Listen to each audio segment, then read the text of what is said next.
बिस्मिल्लाहिर्रहमानिर्रहीम। अस्सलाम वालेकुम viewers, welcome back my new vlog. कैसे हैं आप सब लोग? आई होप बिल्कुल ठीक होंगे। मैं भी ठीक हूँ अल्हम्दुलिल्लाह।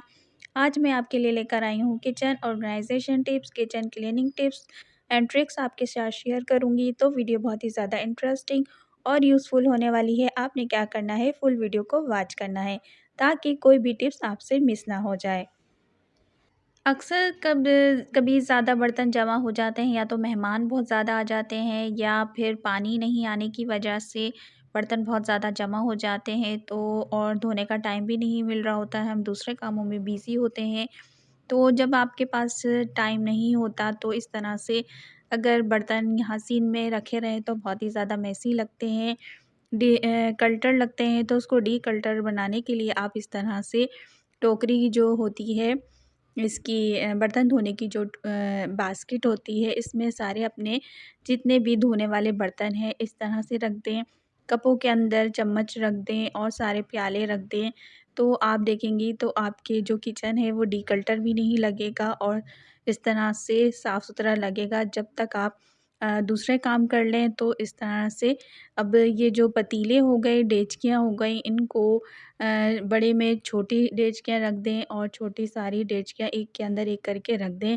तो ये मेसी भी नहीं लगेगा, फैला हुआ भी नहीं लगेगा, सिमटा हुआ लगेगा। और जब भी आपको टाइम मिले तो इस तरह से आप धो लें, एक जगह समेट के रख दें। और अगर सिंक में पड़े रहते हैं तो बहुत ही ज़्यादा बुरे लगते हैं। सिंक भी हमारा साफ़ सुथरा रहेगा और बर्तन भी एक जगह से फैले हुए नहीं लगेंगे। आ जाते हैं दूसरी टिप्स की तरफ। दूसरी टिप्स से जब भी हम बर्तन वग़ैरह धोते हैं तो इस तरह से हमारी जो कमीज़ है वो गीली हो जाती है।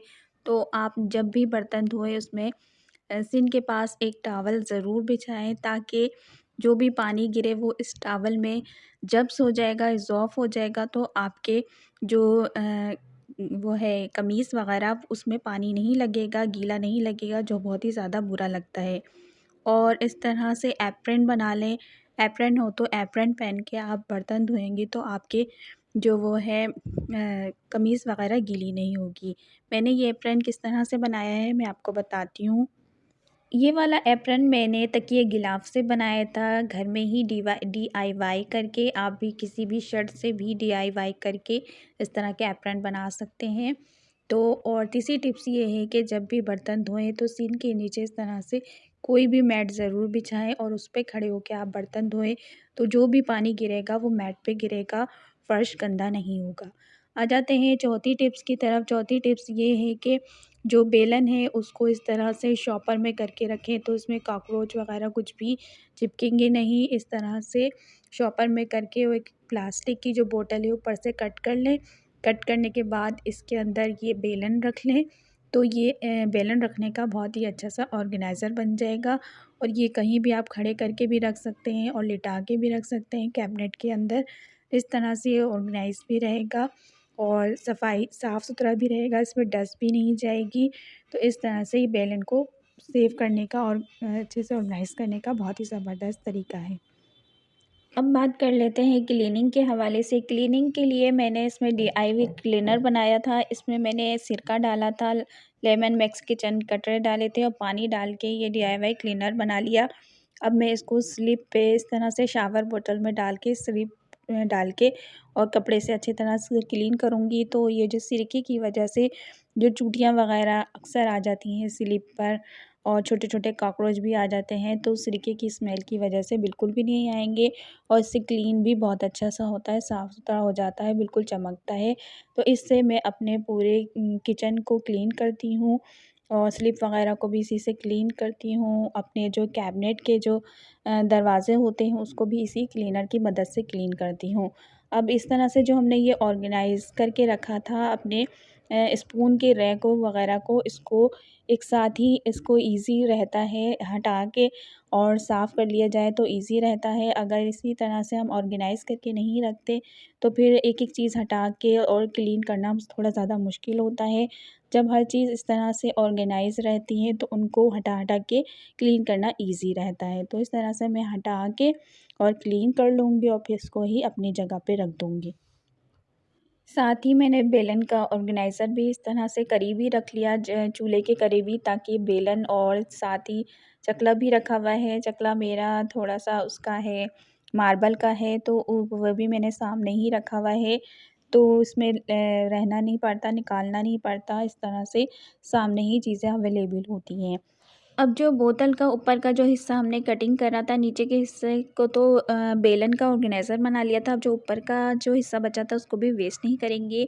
इस तरह से डबल रोटी हम सबके घर में आती है, और ये बोतल इस तरह से करके उसमें ढक्कन लगा दें तो आपकी जो डबल रोटी है बिल्कुल सेफ़ रहेगी, स्टोर हो जाएगी, इसमें कोई भी कीड़े-मकोड़े नहीं जाएँगे। तो इस तरह से आप अपनी डबल रोटी को सेव करके रख सकते हैं, चाहे तो फ्रिज में भी रख दें तो ताज़ा रहेंगी। तो इस तरह से अब जो हमारे जो बर्तन धोने का जो ये जो स्टैंड होता है, इस तरह से जाली वाला है, ताकि इजीली इसमें से पानी नीचे निकलता रहे। मैंने दीवार पे फिक्स करके रखा हुआ है। अब जो मेरे जो स्पंज है और स्कॉच ब्राइट वगैरह है वो भी मैं धो के इसमें रख दूँगी, और जो वो है जूना वगैरह वो भी मैंने इस तरह की एक साइड पे रखा हुआ है। इसके भी जो भी पानी होगा वो निकलता रहेगा और सिंक में गिरता रहेगा। तो इस तरह से ये वाला ऑर्गेनाइज़र ला के रखें, ताकि पानी वगैरह इसमें रहे नहीं। अब जो जिससे हमने अपने स्लीव वगैरह साफ़ करा था, हमारी साफ़ ही हो, उसको भी धो के इस तरह से लटका देंगे, तो ये इसका भी पानी इसी सिंक के अंदर गिरता रहेगा और वहीं सूख जाएगा। अब जो हमने बर्तन समेट के रखे थे, तो अब उसको धो लेते हैं। जब भी आपकी मासी वग़ैरह आए तो आप इस तरह से समेट के रख दें, और फिर मासी जब आ जाए या आपने खुद ने धोना है तो इस तरह से सारे जो हमने अपने इसमें टोकरी में रखा था, वो सब हम सिंक के अंदर रखेंगे, और टोकरी को भी अच्छी तरह से क्लीन कर लेंगे, ताकि जो भी गंदे बर्तन हमने रखे थे तो उसको भी सबसे पहले साफ़-सुथरा करके धो के फिर रखेंगे, क्योंकि हम जो बर्तन धो रहे हैं वो इसके अंदर ही रखेंगे, ताकि पानी इसका नीचे गिरता रहे। तो इसको टोकरी को भी धोना बहुत ज़्यादा ज़रूरी है।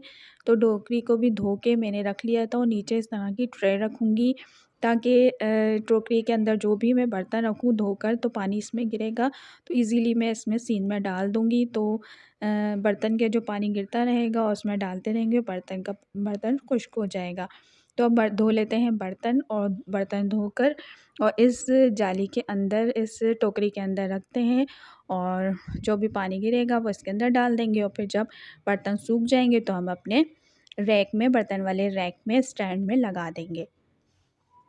इस तरह से मैंने भी बर्तन धोना स्टार्ट कर दिए। मैं बर्तनों में लेमन मैक्स लगा के यहाँ पर रखती रहूँगी, और धो के इस टोकरी में रखती रहूँगी, और टोकरी का जो बर्तन का पानी है वो ट्रे में गिरता रहेगा, और फिर मैं उसको ज़ाया कर दूँगी।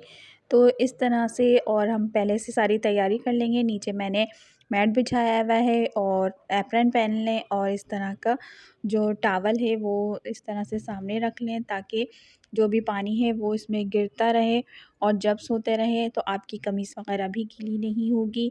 तो इस तरह से मैंने अपने तमाम बर्तनों को धो के इस टोकरी में रख दिया था। थोड़ी-सी मेहनत लगती है, और बिल्कुल किचन हमारा क्लीन एंड ऑर्गनाइज़ हो जाता है। तो ये छोटी-छोटी सी टिप्स होती हैं जिनको हम फ़ॉलो करके अपने किचन को क्लीन और ऑर्गनाइज़ रख सकते हैं ऑलवेज़। तो इस तरह से मेरे सारे बर्तन धुल के मैंने टोकरी के अंदर रख दिया था, और उस ट्रे के अंदर पानी जमा होता जा रहा था और मैं फेंकती जा रही थी, और इसी तरह से सारे बर्तन धो के इसी टोकरी के अंदर रख लूँगी, और जब सारे बर्तन धुल जाएँगे तो मैं अपने इसमें रैक में लगा दूँगी। कभी भी गीले बर्तन आप रैक में नहीं लगाएँ, क्योंकि रैक में गीले बर्तन रखने से जो हमारा बर्तन स्टैंड होता है वो बहुत जल्दी ख़राब हो जाता है, इसमें ज़ंग लग जाता है। तो इसमें रखने से ये कि खुश्क हो जाएँ, जब आपके बर्तन वग़ैरह, कप, गिलास वग़ैरह सब खुश्क हो जाए, उसके बाद आप बर्तन स्टैंड के रैक में लगाएँगे, तो आपका जो स्टैंड है वो काफ़ी अरसे तक सही रहेगा, ख़राब नहीं होगा, उसमें ज़ंग नहीं लगेगा।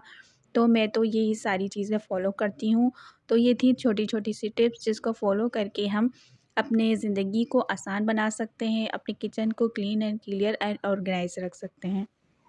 आप सब इन टिप में से कौन-सी टिप्स फ़ॉलो करती हैं, मुझे कमेंट्स में ज़रूर बताइएगा। और इस तरह के मैं इतने ज़्यादा बर्तन जमा होने नहीं देती। वो तो हमारे 2 दिन तक लाइट गई हुई थी, तो जिसकी वजह से पानी नहीं था, तो इसलिए इतने ज़्यादा बर्तन जमा हो गए। तो फिर मुझे इकट्ठे इतने सारे धोने पड़े थे। पतीले भी इतने ज़्यादा जमा हुए थे, 5-6, उनको मैंने धोया, सारे बर्तनों को धोया तो मेरे कंधे में दर्द हो गया था क्योंकि पतीलियाँ इतना ज़्यादा थी, उतनी भारी-भारी थी। तो सबको मैंने धो के रखा और पूरा किचन क्लीन एंड क्लियर करा।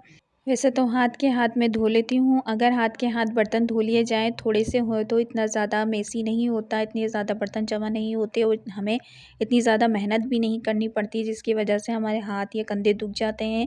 हाथ के हाथ थोड़े से जो भी बर्तन हो फ़ौरन के फ़ौरन आप धो के रखें, तो वो ईज़ी रहेगा और आपको इतनी ज़्यादा थकन भी नहीं होगी। तो मुझे तो बहुत ज़्यादा थकन हो गई थी, इतने ज़्यादा बर्तन जमा हो गए थे पानी नहीं होने की वजह से। तो ये थी कुछ टिप्स एंड ट्रिक्स और ये थी आज की वीडियो। उम्मीद करती हूँ आपको पसंद आई होगी।